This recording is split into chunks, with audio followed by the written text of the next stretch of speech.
আমার মায়েরা শুনেলেন, আজকে যারা এই জেনারেশনের যারা যুবতী মেয়ে আছেন তারা শুনেলেন, তাদের মধ্যে একটা রোগ দেখা দিয়েছে। তারা বলছে দাড়িওয়ালা যুবককে বিয়ে করব না, তারা বলছে দাড়ি রাখা যুবককে বিয়ে করা যাবে না। কেন? একটা দাড়িওয়ালা নামাজি মুসল্লি যুবককে বিয়ে করলে না সে বাজারে নিয়ে যাবে, না সে পর্দায় আমাকে পর্দায় রাখবে, আমাকে মেলাও ঘুরাবে না, আমাকে পর্দায় রেখে দেবে, আমাকে বাজারে আম ভাবে নিয়ে যাবে না। যার কারণে দাড়িওয়ালা যুবককে, নামাজি যুবককে বিবাহ করব না। আমার ভাই, গায়ে প্রচুর জোরে লাগবে ধাক্কা, কিন্তু একদম হক কথা বলে যাচ্ছি। রাতের বেলায় শুয়ে ভাববেন আমি মৌলভী শওকতের বেটা। আপনি যেমনি সালাত থেকে বেরুবেন, আমার বর্ধমান ডিস্ট্রিক্টে প্রবেশ করবেন, আমার বাজারের নাম গলসি, আমার থানার নাম গলসি, সেটাই আমার বাজার। আমি আপনাদেরকে চ্যালেঞ্জ দিয়ে বলে গেলাম, বাই ক্যামেরা চলছে, যদি গলসি থানায়, গলসি বাজারে কোন দোকানি যদি বলতে পারে যে ইয়াসিন সাহেবের মা কিংবা স্ত্রী এই দোকানে বসে একটা রুমাল কিনেছে, বোরকা পরে এসে কিনেছে, তার জুতোর মালা আমি সালারে এসে বাইক ক্যামেরা পড়ে যাব। দিয়ে কি বলবেন? মায়েরা ভালো করে শুনেন, আপনাদের কি মনে হচ্ছে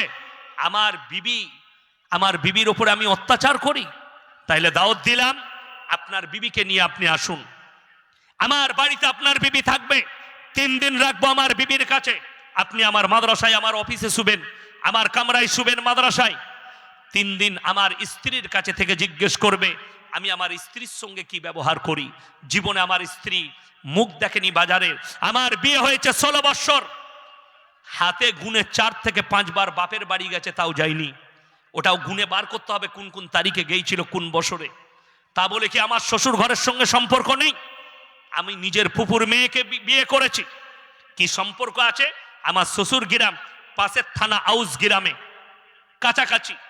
জিজ্ঞেস করে আসবেন, গ্রামের নাম ভোতা, গিয়ে জিজ্ঞেস করে আসবেন আমার শ্বশুর ঘরের সঙ্গে আমার কি সম্পর্ক আছে, খারাপ না ভালো, আমার পরিবারের সঙ্গে আমার কি সম্পর্ক, এটা বুঝতে পারবেন। শুনেলেন, একটা ছোট্ট কথা বলি।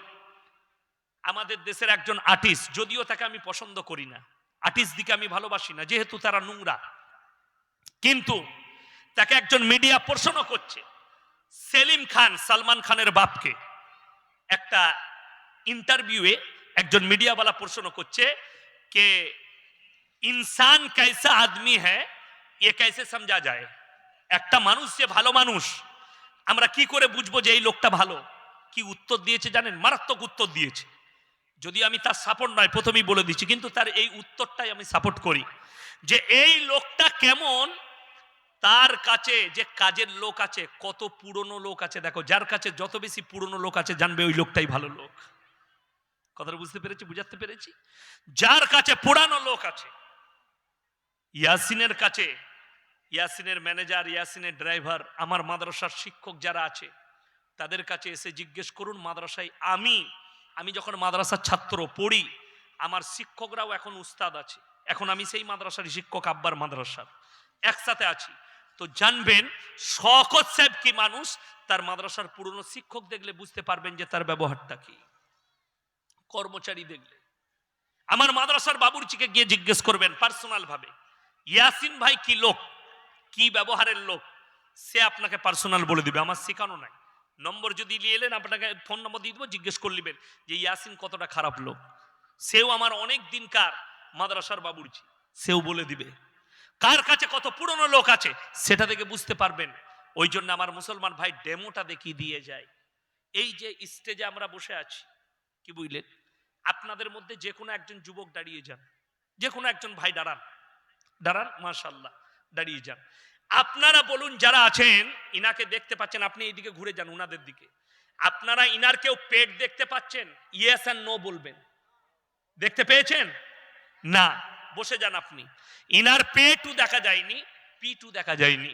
সকালবেলায় আপনি আপনার বিবিকে নিয়ে সালার বাজারে যাবেন, আপনার পেটু দেখা যায়নি, পিটু দেখা যায়নি।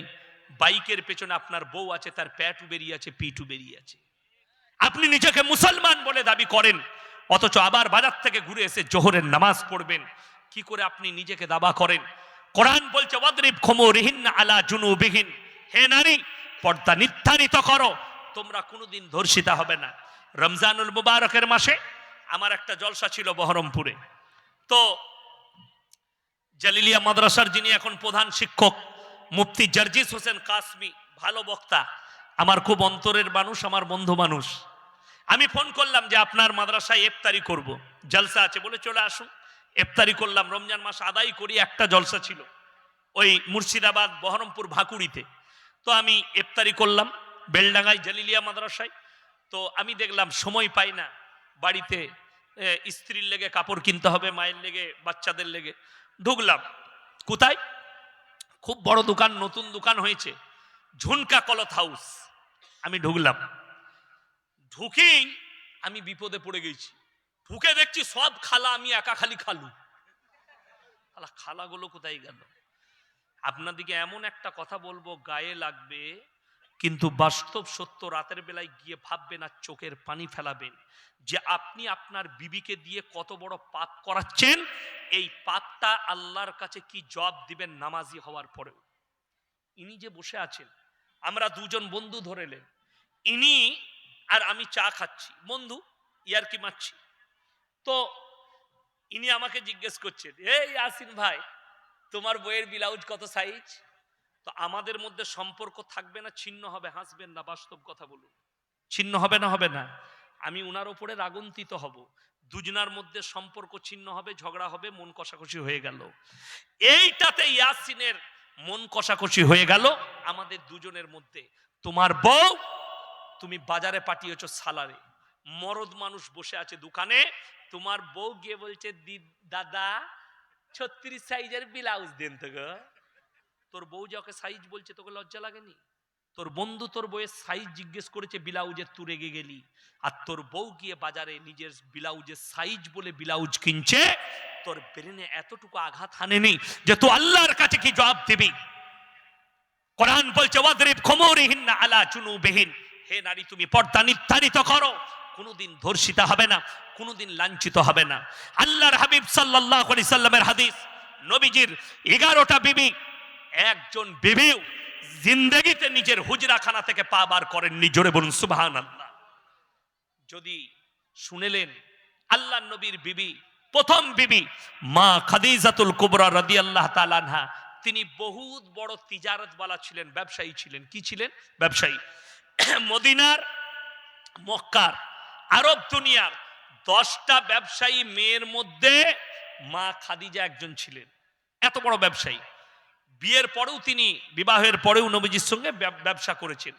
কিন্তু হাদিস শুনেলেন, নবীজির হাদিস, যেদিন থেকে নারীদের পর্দাকে আল্লাহ ফরজ করেছেন, সেই দিন থেকে মা খাদিজার নিজের হুজরাখানা থেকে বের হননি। জোরে বলুন সুবহানাল্লাহ। আর সেই দিনই বলে দিয়েছেন, ইয়া রাসূলুল্লাহ, আমার যতগুলো সম্পদ আছে আমি উড়সে দিলাম, আপনি দুহাত খুলে ব্যবসা করুন আর নিজের জন্য, ইসলামের জন্য খরচ করুন। জোরে বলুন সুবহানাল্লাহ। আজকে কষ্ট লাগে, আপনি নিজেকে মুমিন বলে দাবি করছেন, আপনার বিবির ফটো ফেসবুকে, আপনার মেয়ের ফটো ফেসবুকে। আজকে অনেক মেয়ে পর্দা করে হিজাব পরে এসে ফেসবুকে হাদিস বলছে। এই মেয়েগুলো সব জাহান্নামের খোরাক। এই মেয়েগুলো, আল্লাহর নবী গলার শটটাকেও পর্দা করতে বলেছে, গলার শটটা, ওটাকেও পর্দা করতে বলেছে। ওই জন্য আমার জলসায় আছে, জলসায় মেলা বসানো হারাম, ইসলামী শরীয়তে মেলা হারাম। এই জন্য হারাম। নারী পুরুষ এক কাজে হলে তৃতীয় নম্বর যে এন্ট্রি মারে তার নাম হচ্ছে শয়তান। উস্কানি মারবে। মেলাতে যদি ভিড় হয় ছেলে মেয়ের, শয়তান কি বলবে যুবক দিকে, দেবে চালিয়ে দে, মেরে পালিয়ে গেল, যা বুঝে করগা। ঝামেলা ঝঞ্ঝট বেড়ে যায়। ওই জন্য মা হচ্ছে পর্দার জিনিস। সালার বাজারে যদি কেউ কলাগুলো ছিলে বিক্রি করে, কথা বলুন, মাছিগুলো কোথায় বসবে? সেই কলা কেউ কিনবে? কেউ কিনবে না। আপনি এটা বুঝলেন, কলাটা ছিলে বিক্রি করলে, মাছি বসলে, সেটা আর কেউ কিনবে না। আপনি ইমানদারির সঙ্গে বলুন, কোন একটা মেয়ে নোংরা পোশাক পরে, মুসলিমদের মেয়ে যদি সালার বাজারে ঘোরাঘুরি করে, তার সহজে বিয়ে হবে না কঠিনে? কঠিনে। কেউ বিয়ে করতে চাইবে না, যারা জানা লোক আছে তারা। এই জন্যই কলা যেমন ঢাকা থাকলে তার ইজ্জত থাকে মা, তুমি যদি ঢাকা থাকো তোমার ইজ্জত অনেক বেশি, জোরে বলুন সুবহানাল্লাহ। তুমি নিজেকে ঢেকে নাও, তোমার ইজ্জত অনেক বেশি। যে মায়েদের কাছে, বালিগা মায়েদের কাছে বোরকা নেই, সকালবেলায় গিয়ে সালার বাজারে বোরকা কিনে নেবেন। মুবারক ভাই চলে গেছে মনে হয়, কই এই মুবারক আছে? মুবারক জানেন কে? এই একসাথে আম পেড়ে খেয়েছি আমরা গাছে, কি বুঝলেন, পুরসা মাদ্রাসায়। ইনার আব্বা আমাকে কোলে নিয়েছে ছোটবেলায়। মরহুম হুরমান সাহেব বড় আলেম ছিলেন, ফার্সির ইমাম ছিলেন। আল্লাহ বড় যোগ্যতা দিয়েছিল, আল্লাহ ওনাকে জান্নাতবাসী করুক, বলুন আমিন। আমার আব্বাজির খুব কাছের মানুষ ছিল। এরা সব আমাদের কাছে মানুষ হয়েছে আমাদের বাড়িতে। এই মুবারক, মুকাররাম সব আমাদের অন্তরের মানুষেরা, কাছের মানুষ। মুবারক ভাই তো আমার একদম কাছের মতো, অন্তরের মতো। তো সকালবেলায় গিয়ে বউকে নিয়ে যেতে হবে না, আপনি গিয়ে একটা বোরকা কিনে নিয়ে এসে বউকে দিবেন। শুনেলেন? আপনারা সকলে জানেন, আপনি বিবিকে দাওয়াত দেন, যদি আপনার বিবি দাওয়াত গ্রহণ না করে কিয়ামতের দিনে সে নিজের জবাব নিজে দিবে, আপনি বেঁচে যাবেন। স্ত্রীকে বলছি, স্বামী যদি হারাম খায় স্ত্রীকে দাওয়াত দেন, স্বামীকে দাওয়াত দেন, সে যদি না মানে কিয়ামতের দিনে আপনি বেঁচে যাবেন। তার দলিল দিই, নূহ নবী আর লূত নবী তারা জান্নাতি, কিন্তু তাদের বিবিরা জাহান্নামে যাবে দাওয়াত কবুল না করার কারণে। বুঝতে পেরেছেন না পারেননি? ফিরাউন জাহান্নামী না জান্নাতি? জাহান্নামী, কিন্তু কোরআনে আল্লাহ এলান করে দিয়েছে তার বিবি আসিয়া জান্নাতি, জোরে বলুন সুবহানাল্লাহ। ফিরাউন জাহান্নামী, আল্লাহ লাকির টেনে দিয়েছেন, সে জান্নাত পাবে না কোনোদিন, কিন্তু তার বিবি আসিয়া জান্নাতি হবেন, জোরে বলুন সুবহানাল্লাহ। আমার মুসলমান ভাই, পৃথিবীর মধ্যে দুটো জায়গা সব থেকে দামি জায়গা, কটা বললাম? দুটো। এক হচ্ছে আল্লাহর ঘর মসজিদ, দ্বিতীয় নম্বর হচ্ছে ওই জায়গা যেখানে আল্লাহর রসুলের কথা আলোচনা হয়। কোরআন কত পারা? কথা বলেন। 30 পারা। কোরআনের সঙ্গে সবাই সম্পর্ক রাখবো, জোরে বলুন ইনশাআল্লাহুল আজিজ। আমার মুসলমান ভাই, আপনারা অনেক দিয়েছেন, আমি কিন্তু মাদ্রাসাওয়ালা, আমি কিন্তু মসজিদওয়ালা। আমি আপনাদের কাছে অনুরোধ করব, আমার ভাই 30 জন ব্যক্তি কে কে আছেন আল্লাহর ঘরের জন্য? শুনেলেন কোরআনে আছে, ওয়া আতিদাল কুরবা হাক্কাহু ওয়াল মিসকিন ওয়া ইবনাস সাবিলি ওয়ালা তুবাদদির তাবদীরা। হে আমার নবী বলো, তোমরা সব থেকে প্রথমে টাকা হলে কাছের মানুষকে দান করবে কাছের জায়গায়। দ্বিতীয় নম্বর খুঁজবে কোথায় এতিম আর মিসকিন আছে। তৃতীয় নম্বর তোমার দরজায় মুসাফির কে এসছে। আজকে এখানে মুসাফির কে? কথা বলেন। আমি, আমার আগে মুমতাজ ভাই মুসাফির ছিল না, এই তো কেতুগ্রাম থেকে এসছে, কিন্তু আমি ইয়াসিন 120 না 25 কিলোমিটার হলো এইখান পর্যন্ত আমার বাড়ি থেকে, তাও শটে এলাম, গুসকাড়া হয়ে নতুন হাট হয়ে এলাম, বর্ধমান হয়ে এলে আরো বেশি হতো। তো আমি হচ্ছে মুসাফির। এই 3 জনাকে, 3 জনের কাছে 3 জন হাত পাতলে তাদেরকে কোনোদিন ঘুরিও না। আমি মুসাফির মানুষ, আমি দোয়া করব, আমার মাদ্রাসায় দোয়া করব। এই আল্লাহর ঘর মসজিদের জন্য 30 জন ভাই 1000 করে টাকা কে কে দিবেন মহব্বতের সঙ্গে। যদি পয়সা না থাকে নাম লিখিয়ে দেন, কালকে দিবেন।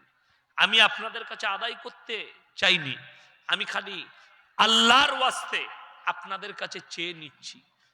30 জন ভাই মাত্র 1000 করে, যদি পয়সা না থাকে দিয়ে দেন, ফোন পেতে পয়সা থাকলে ইনাদের নম্বরে দিয়ে দেন, মাত্র 1000 করে টাকা লগত। আর যারা লগত টাকা দিবেন অনুরোধ করছি স্টেজে আসুন, আমার হাতে দেন, আমার সাথে মুলাকাত করে যান। তাড়াতাড়ি উঠুন। 1 নম্বর কে আছেন? মাত্র 1000 করে টাকা বলেছি আল্লাহর ওয়াস্তে, পরকালের জন্য। নবীজি বলেছেন জাকিরা, গচ্ছিত সম্পদ। কিয়ামতের দিনে মানুষ কাঁদবেন, আমি যদি আরো কিছু টাকা দিতাম আমার জন্য মঙ্গল হতো, আমি যদি আরো কিছু দান করে আজকে আসতাম আমার জন্য মঙ্গল হতো। আমার ভাই, কোন আমার আল্লাহর বান্দা ভাই আছেন যে মাত্র একটি করে 1000 টাকা 30 জন ভাই চেয়েছি। মায়েদের মধ্যে যদি কোনো আল্লাহ ওয়ালি মা থাকেন দিয়ে পাঠান, আমার মায়েদের মধ্যে যদি কেউ থাকেন একটু দিয়ে পাঠান।